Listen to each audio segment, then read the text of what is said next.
Imagine this for a second. You're maybe walking through Dubai, could be near an event, maybe just in a mall, and someone friendly comes up to you, got a card, Right. maybe promises some free tickets, a gift hamper, Hmm. asks for a few details. It seems pretty harmless, maybe even like your lucky day, you Yeah, know? exactly. But what if that? What if that small interaction, that simple promise, was actually the first step, the hook, into a really well-crafted scam? A scam that's, well, ruining lives. It's a deeply concerning picture. And today, yeah, we're doing a deep dive into exactly that. A serious warning about these quite sophisticated travel scams operating out of Dubai. Okay. And our understanding, it comes from a really unique source, someone who was actually in Dubai for almost a year looking for work and ended up unknowingly working inside one of these schemes. Wow. Okay. Inside the operation itself. Yes. They saw the impact, the devastation firsthand, and now they're back home feeling responsible, wanting to expose it, just out of goodwill, really. That's incredible. And this feels particularly vital for certain groups. It does. Our source specifically mentioned this is crucial for expats, their families too, especially people from India and the Philippines who they saw being targeted frequently. Got it. So our mission today is pretty clear then. We need to unpack this whole scam, this specific one, step by step. Pull out those nuggets of knowledge you need. Exactly. So you can spot it, understand how it works, and crucially, avoid falling into the same trap. So let's start at the beginning. That very first contact, how does it usually play out? Well, the setup is surprisingly low-key, almost intentionally harmless, you know. Our source said it often happens in those busy public spots. Think like the Coca-Cola Arena during an event or big shopping centers like Dubai Mall, even just walking around Abu Dhabi. High traffic areas. Exactly. The approach itself is friendly, not pushy at all. And what's the actual ask? What's the bait they're using at that stage? It's usually someone smiling, holding a card, asking for just basic info, name, number, maybe your job. Yeah. And the lure. It's always something tempting. Free tickets to an upcoming event. Or win a gift hamper. They present themselves as event sponsors. Right. Makes it seem legitimate. Totally. Our source even said, seems harmless, right? And Yeah. that's the whole point. It works because, well, who doesn't like free stuff? And you tend to trust something that looks like an official promotion. Gets your details on their list without setting off alarm bells. Precisely. Okay, so you've given your details, you're on the list. What's next? Do they wait long? No, it's fast. Usually the very next day, the phone rings. And this is stage 2, the follow-up call. Ah, the lucky draw call. You got it. Someone calls, super cheerful. Congratulations, you've won a gift hamper in our lucky draw. Okay. But here's the crucial part, the immediate pressure. The caller pushes you to just drop by our office to collect it. They'll insist, oh, it'll only take 20 minutes. Only 20 minutes. Yeah, I can see the psychology there. It's deliberate. Our source confirmed this. That short time frame, that urgency, it's designed specifically to stop you from looking them up online, doing any research, or, as they put it, overthinking it. Classic pressure tactic. Yeah. Get you there before you can have second thought. Exactly. Bypass your rational brain. So you arrive at the office, expecting to grab a quick gift. What's the atmosphere like? What happens then? Well, you walk in, and apparently you're welcomed like an old friend. Very warm, very inviting. Okay. You're then introduced to someone they call a gift executive, and they lead you off to a private cabin. A gift executive sounds official. It does, but here's the switch. Our source, working inside, knew this person wasn't there for gifts. They're actually a salesperson, part of the sales team. Ah, the hidden agenda. Totally hidden. They're described as being super friendly, cracking jokes, you know, building that connection, making you feel comfortable. Building rapport. Exactly. And then comes the pivot. The gift gets sort of sidelined. They'll say something like, before you get your gift, which you still haven't seen, by the way, just hear about our limited time travel offer. It's only for today. Only for today. There it is again. The urgency. Always. And that's when the real sales pitch starts. The gift was just the pretext to get you in the door. Right. So let's talk about this pitch. These limited time travel offers. What they actually selling? Must be something pretty spectacular to make people sign up on the spot. Oh, they are. The deals sound absolutely incredible. Too good to be true packages, as our source called them. Like what, for example? They mentioned things like Europe trips priced to AED 10,000. Now that's about, what, 2,700 US dollars? Wow, for Europe? That's incredibly cheap compared to usual prices. Exactly, compared to the usual 30 to 50,000 dirhams, which is more like 8,000 to 13,000 US dollars. So the discount looks massive. Huge discrepancy. But the catch, the absolute key, is that immediate demand. You have to act today. No time to compare, no time to think. None. And if they see even a flicker of interest, they escalate. A manager suddenly appears to help close the deal, and that means even more intense pressure. Double teaming. Pretty much. It's designed to overwhelm you. That immediate deadline is just such a massive red flag for any legitimate business, really. Definitely. And what if someone says, look, I'm interested, but I don't have 10,000 dirhams on me right now? Do they just let you walk away? Not usually. No, they've got a plan for that too. The pressure stays high, but it shifts. They push for a partial swipe on your credit card. Just a deposit to lock it in. Exactly. Our source said even AED 1,000, like 270 US, is enough to trap you. Trap you. Okay, how? Because then comes the contract. Right before you make any payment, even the partial one, they whip out this document. They'll often play it down, call it a mere formality. Just standard paperwork? That's the line. But the really critical part, the informant stressed this. The fine print is usually hidden on the back. Oh, classic. And you're rushed. They might summarize only a few clauses for you, making it sound fine. So you don't really read it thoroughly. You don't get the chance, or you feel pressured not to. And the source's warning here was stark, really chilling. The moment you sign and pay, it's game over. Wow, game over. That really lands heavily. So what happens after you've signed, paid something, and you leave? When do people realize it's gone wrong?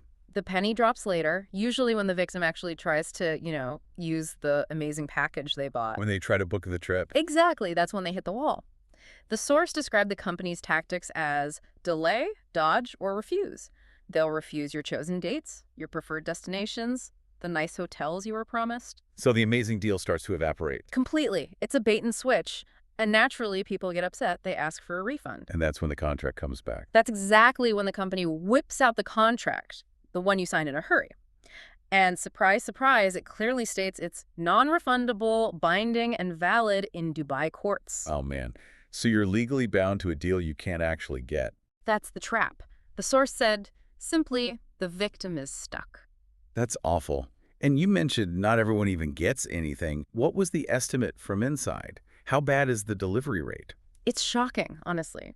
Based on their observations working there, they estimated that from 100 people who signed up, maybe 30 get any service at all. Only 30%-ish. Roughly. And even for those lucky few, the service is usually subpar. Think, no airport pickups that were promised, getting stuck in 3- or 4-star hotels instead of the 5-star ones they showed you pictures of. A completely downgraded experience. And the vast majority, the other 70%, they just vanish into the scam, as the source put it. They get nothing, lose all their money. This brings us to the human cost, doesn't it? Because our source wasn't just observing, they were in customer service. They were taking the calls. Yeah, and that's where it becomes deeply personal and, frankly, quite harrowing.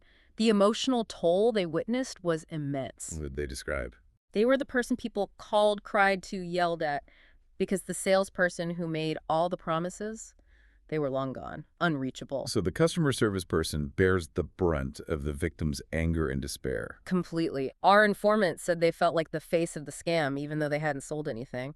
And it broke them. You can only imagine taking call after call like that. Absolutely devastating. And they noticed it hitting certain communities particularly hard. Yes, they did.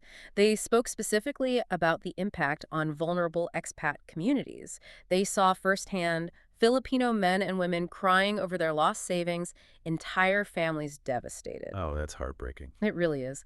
They recounted meeting countless Filipino women sobbing over unpaid credit card bills, run up for these fake packages, seeing families torn apart financially. Just awful. And our source added a personal note saying they found that most people from Philippines are very innocent, polite, jolly in nature, and very friendly, which for them made seeing their suffering even more difficult to bear. That level of vulnerability being exploited.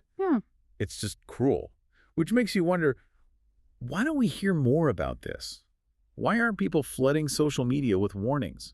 That's a really critical point, and the answer is Quite sobering, especially regarding the environment in Dubai. Okay. Our source highlighted a unique and frankly severe danger associated with speaking out publicly there. What kind of danger? They gave an example. A woman who posted a negative review online trying to spread awareness about one of these companies, she apparently faced serious repercussions. Like what? According to our source, she was hit with a travel ban and had to pay a fine for 30,000 AED, that's over $8,000 US, and was arrested in public. Arrested for Yeah. posting a negative review. That's what our source reported. It implies that victims often feel they can't safely warn others online, at least not within Dubai, without risking significant personal and legal trouble. That effectively silences victims and allows these operations to continue more easily. It certainly seems to contribute to it, yes. Now, this next part is sensitive, and we need to be really clear. We're just reporting what our source claimed. They made some strong statements about why these businesses might be able to operate like this. Yes, absolutely. We need to state this impartially. The individual who shared their story claimed these businesses are all being run under support and supervision. They even added, "Hope you understand what I'm saying." Implying higher level protection. That was the clear implication. They stated it more directly, too, claiming these businesses are being run by supportive sheiks in Dubai, and it's a dirty reality. Okay, so to be absolutely clear for everyone listening, this is a claim made by our source based on their experiences and observations inside the system. We are reporting it for awareness, not endorsing it or verifying it independently. Precisely. It's part of the picture they painted. They also added another practical point. Many expats in Dubai only stay for a year or two before moving on, Right, transient population. which makes it incredibly difficult for them to pursue any kind of claim or try to get their money back once they've left the country. The trail goes cold. It all paints a picture of a system that can be very difficult for victims to navigate or fight back against. Now, stepping back a bit, does this type of scam fit into any broader categories we might recognize? It does, actually. What our source described has strong overlaps with the, let's say, more notorious aspects of the timeshare industry. Timeshares. People might have heard horror stories about high-pressure sales there, too. Exactly. That model, selling shares in vacation time, often using very aggressive tactics, is global. It's active not just in Dubai, but worldwide. But is there something different about the Dubai version? According to our source, yes. They felt that Dubai's version is particularly vicious. Perhaps because of the legal environment we just discussed, the vulnerability of the expat targets, and maybe the sheer scale of the promises versus the reality.